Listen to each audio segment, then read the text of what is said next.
What up, internet video consumers? Got a little bit of Zaz. Morning coffee. Got a little bit of luxury Bullseye Flake in a Morgan Bones. Off to a pretty good start to the morning. No chemtrails. Clouds are moving kind of quick.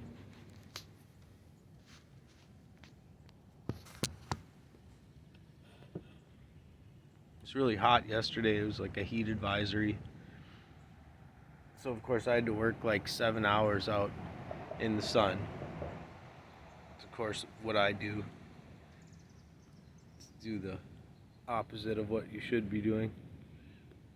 It's not like I didn't have a choice. That's the funny part. I wanted to get it done yesterday because of the stuff I have scheduled. So I just did it. I just powered through it. It's kind of funny.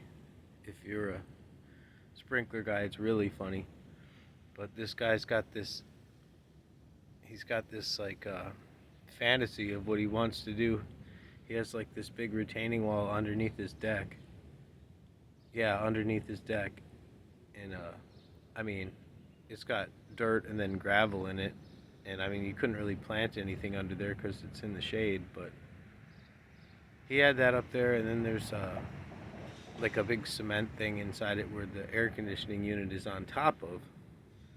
Not really sure why. And then on the side of the house, it's on the corner of a house. On the side of the house, there's a retaining wall that, I mean, this where all these rocks and dirt are in, because the ground comes down from there. The ground is up higher than the top of the retaining wall,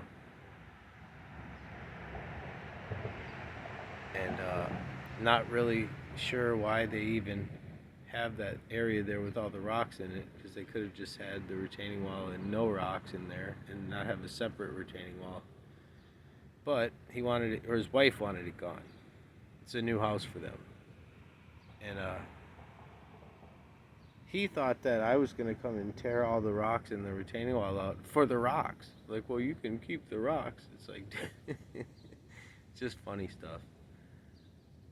And like, even if I wanted the rocks, it was only like not even a foot deep of rocks, and then it was just dirt. Which dirt is valuable and everything, but I'm not set up to like haul away dirt and haul away rocks. And it's not a one-person job unless you want it to take like months, or you want to put me in the hospital. So I told him, you got to find some guy with a crew, a bobcat, a bunch of guys with shovels, a dingo, something like that.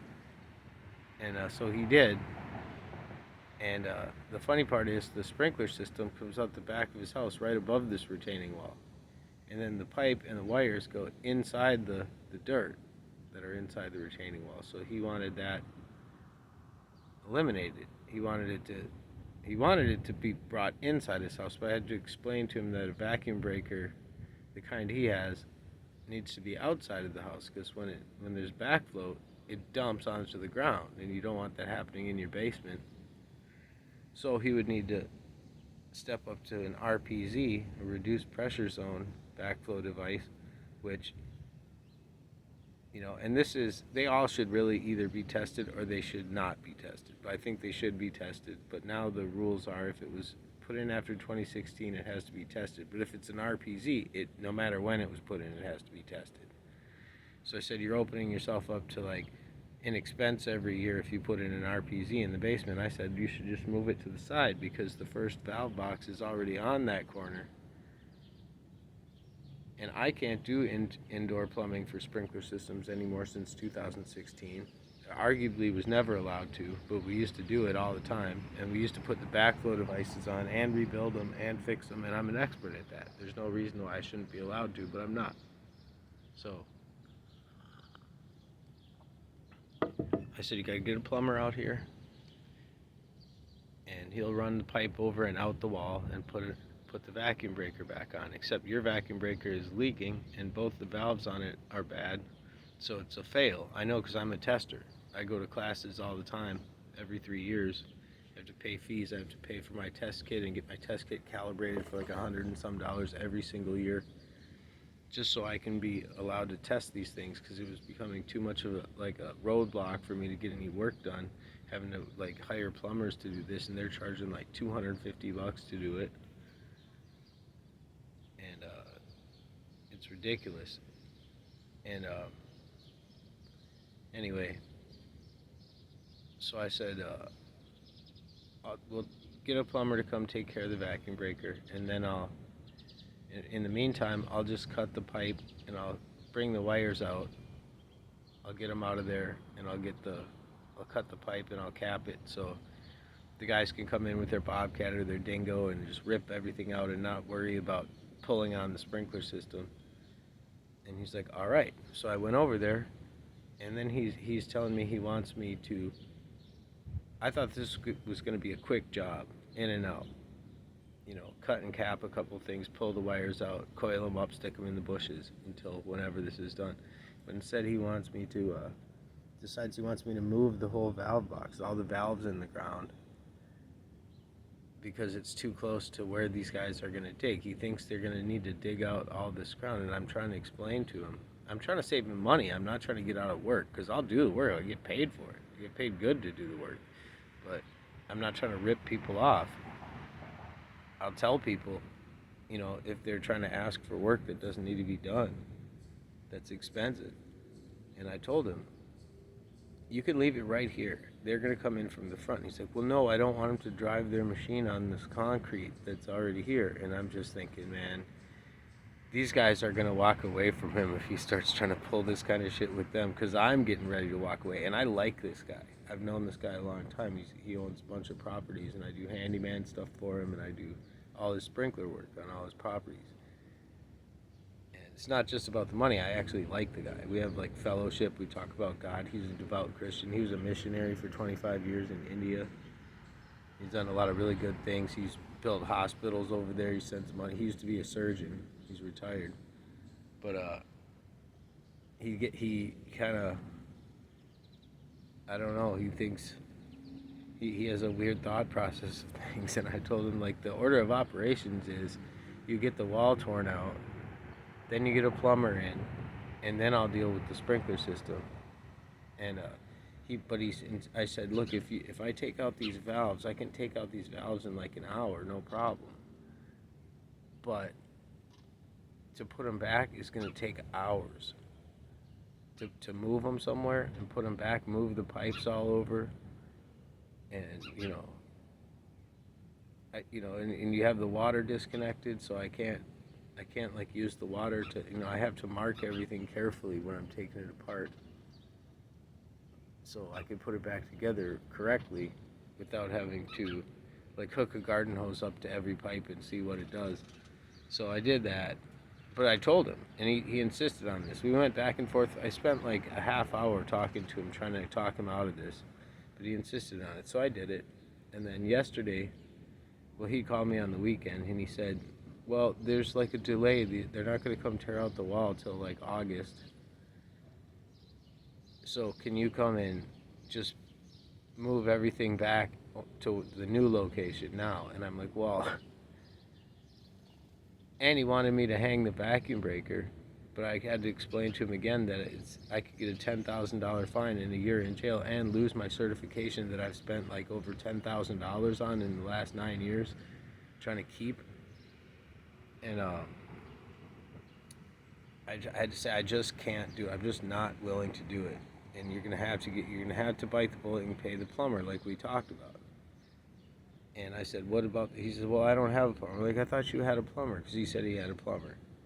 And I don't know if he kind of does, he kind of doesn't. It's hard to ever get a straight answer out of this guy. He keeps everything really close to the vest. And he won't let me interact with any of these contractors. Whenever there's been things like this in the past, I'm like, let me give him my number. Let me get their number. Because we could meet between me and the contractor.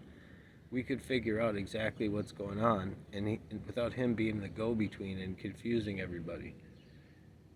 And it's like, we're not going to just do anything without telling him. Like, well, I'll talk to the guy, and then I'll call him back and tell him what our options are. He just doesn't want to take the free consultation. So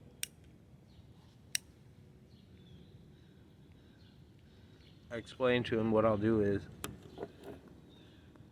I got a hammer drill. I'll drill through the wall, put the wiring out there. I'll connect up to the controller, which I gave him a free controller, by the way, because his old controller was junk. And I had this one that I got from an old customer that she wanted in like she said she wanted at a raffle at like a garden show, like a garden trade show. And I've just had it sitting there. And it's not the kind I like to use, but it works just fine. It's a Toro. It works fine. So I gave him that because his controller was shot at this new house that he moved into. So I said I can run the wires out. I can move the valves. And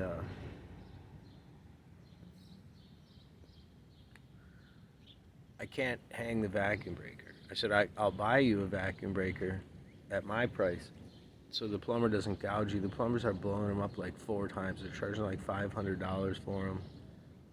I can get them for like 130, 150, depending on which. Well, actually, one kind just shot up in price, so I'm expecting the other kind to also. There's like 2 main kinds that I like to use, but I got one for. It was like 170 something with tax, which is still kind of high, but everything's expensive now. So you have the part that the plumber can't mark you up for the part.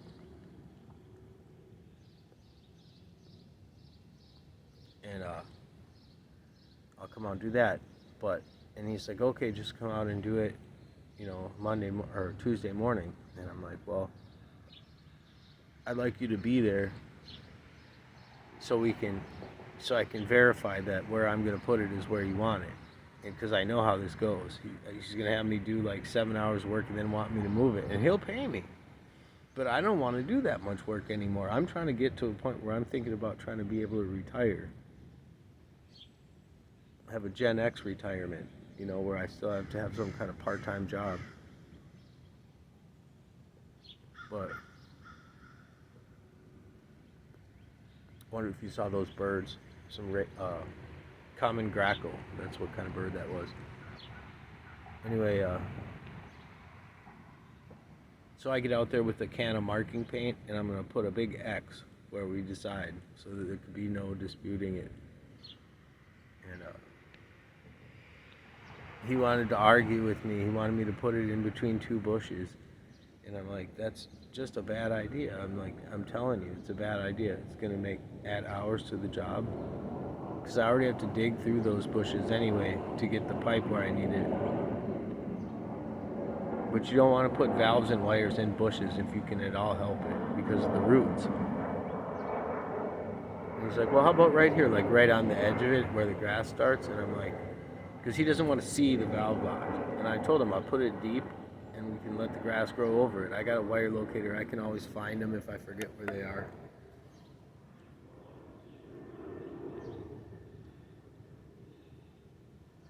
So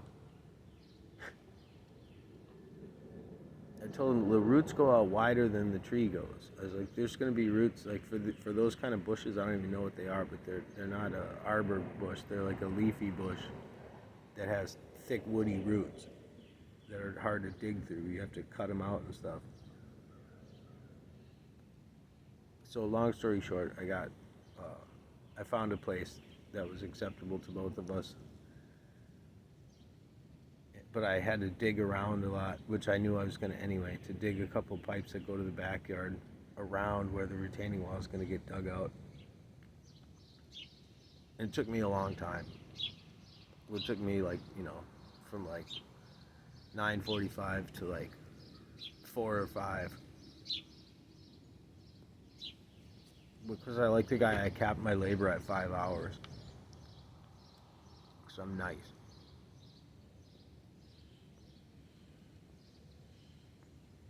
But I almost got heat stroke. I had heat stroke 3 years ago. And I've had all these symptoms and ailments because of it and some of it was lasting to this day actually, but it's finally been getting better. It was finally getting better. And I was like, man, I just willed myself not to get re-stroked. But I almost, man, I drank all my water. I brought 6 bottled waters. I drank them all.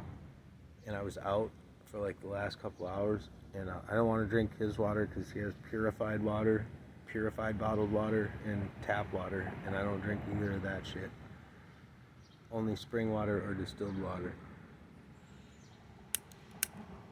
And yeah, there's microplastics or whatever. If you're worried about microplastics from bottled water, you should be more worried about chemtrails. And what are you taking a shower in? Because you breathe that shit when you're in the shower and you get it through your skin. So I don't care if you have water softeners and all that shit, fluoride and everything. It's just about minimizing it, not eliminating it. So on the way home, I had stopped at the first gas station and I got some like Brondo. It's got what plants crave style. It's probably just actually Gatorade, just rebranded. It was called like Electrolit or something. But they had like 2 for $5.50. Stuff's expensive. I remember when that seemed really expensive. But now it doesn't even seem expensive to me. But I got a couple of those and I pounded them. And like I had a pounding headache. I was like just stroked out. I felt exhausted. My vision was like getting like dark. Like probably shouldn't have even been driving, but I couldn't believe how quick that brought me back. I must have just been low on salt, low on electrolytes.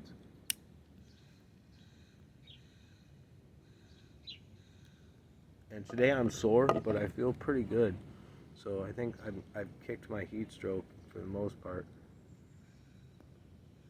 But yeah, it took 3 years. It was June, not this last June, not the one before, but the one before that.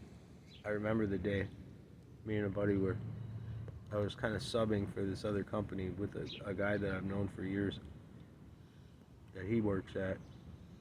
He was like their irrigation boss for this landscaping company.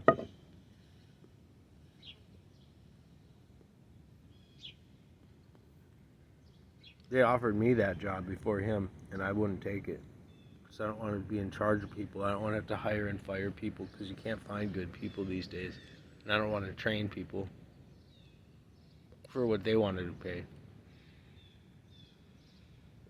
But yeah, it was just a hot day. Me and him installed a system, just the two of us. Not in one day. It was like one of the days we spent. Like 2.5 days. And I stroked myself out.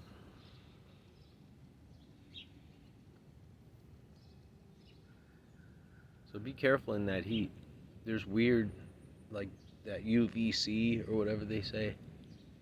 It's getting cloudy up there. It can get you quick. Even like where it looks like this, the sun burning rays can be coming through, the radiation. There's weird stuff going on with the sun, even some people say. Like I've seen some videos where the sun's in like 2 places and stuff like that. Anybody seen anything like that? I've never seen anything like that. I'm always trying to look and see.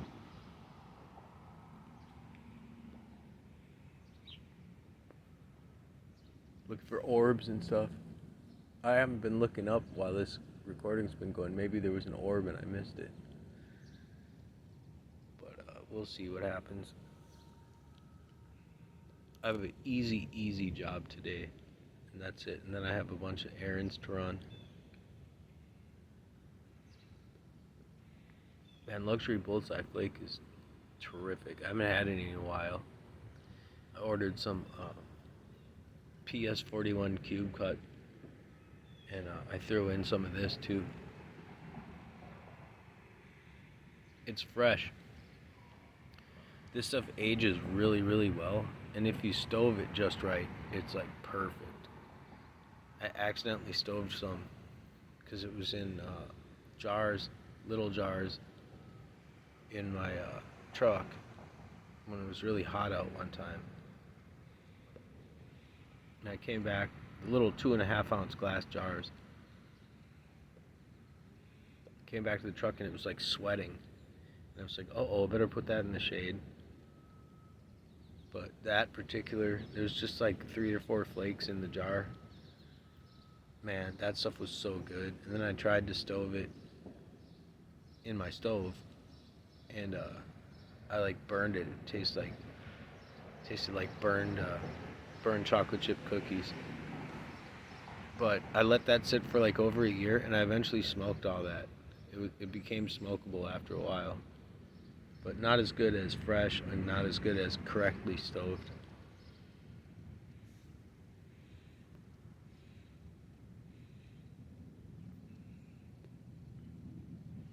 I don't even know what time it is. I can't see because my phone is face down. My watch is in the house. I got to get to the bank when it opens, and then I got to get to this job over by Lake of the Isles. Maybe, you know what? I think I'm going to bring, well, I always have a pipe, but I think I'm going to do a quick tobacco moment from Lake of the Isles. It's a really nice scenic area. They stock it with fish too. People don't realize that, but yeah, like 2 years ago, some guy caught a lunker in there, like a pike. I think it was. No, a walleye. It was a walleye. It was like a record, or close to a record.